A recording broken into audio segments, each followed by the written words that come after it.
اللہ وبرکاتہ ان الحمد للہ والصلاة والسلام علی رسول اللہ اما بعد فاعوذ باللہ من الشیطان الرجیم بسم اللہ الرحمن الرحیم انما یخشی اللہ من عباده العلماء قال النبی صلی اللہ علیہ وسلم لا تزال طائفة من امتی ظاہرین علی الحق۔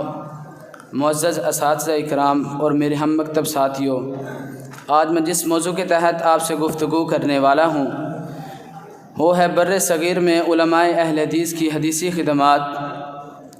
بر صغیر میں نبی کریم صلی اللہ علیہ وسلم کے فرامین اور ارشادات صحابہ کرام رضوان اللہ علیہم اجمعین کے عہد باسعادت میں ہی آ چکے تھے۔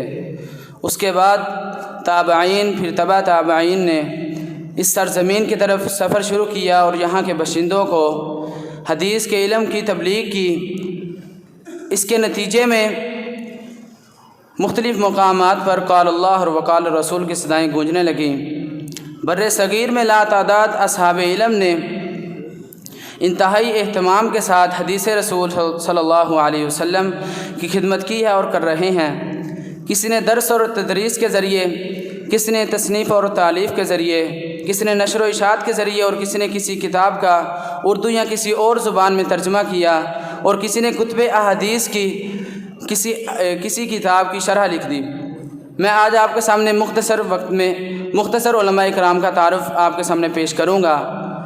سب سے پہلے شاہ ولی اللہ محدث دہلوی رحمۃ اللہ علیہ نے ایک موطا امام مالک جو کہ حدیث کی ایک قدیم کتاب ہے، انہوں نے اس کی دو شرحیں لکھی، ایک عربی زبان میں اور ایک فارسی زبان میں۔ عربی زبان میں جو انہوں نے شرح لکھی اس کا نام المصوّع تھا، اور جو فارسی زبان میں لکھی تھی اس کا نام المصفّیٰ تھا۔ فارسی زبان میں انہوں نے اس لیے لکھی کیونکہ فارسی زبان تب علمی حلقوں میں عام تھی، اس لیے انہوں نے فارسی زبان میں موطا امام مالک کی شرح لکھی۔ اس کے بعد انہوں نے شرح تراجیم ابواب صحیح البخاری کے نام سے، اس کے علاوہ انہوں نے حجت اللہ البالغہ جو کہ ایک فلسفہ اسلامی احکام اور اسرار شریعت کے متعلق بہت ہی مفید کتاب ہے۔ اس کے علاوہ نواب صدیق حسن خان صاحب نے بھی حدیثی خدمات میں بہت سی کتابیں لکھی۔ انہوں نے 3 زبانوں میں اپنی کتابوں کو تصنیف کیا، عربی، اردو اور فارسی زبانوں میں، جن میں سے محاسن الاعمال، اور اس کے علاوہ بہت سی کتابیں انہوں نے اپنی تصنیف کے زیر قلم لے کر آئے۔ اس کے علاوہ نواب وحید الزمان رحمۃ اللہ علیہ نے، انہوں نے یہ بر صغیر کے پہلے عالم تھے جنہوں نے صحیح البخاری، صحیح مسلم، سنن ابی داود، موطا امام مالک اور سنن نسائی اور سنن ابن ماجہ، یہ تمام کتب کی انہوں نے اردو میں ترجمہ کیا اور یہ پہلے عالم تھے۔ اس کے علاوہ مولانا حافظ محمد لکھوی رحمۃ اللہ علیہ، یہ بھی پنجاب کے پہلے عالم تھے جنہوں نے عربی کے اندر سنن ابی داود اور مشکات المصابیح کے حواشے لکھے۔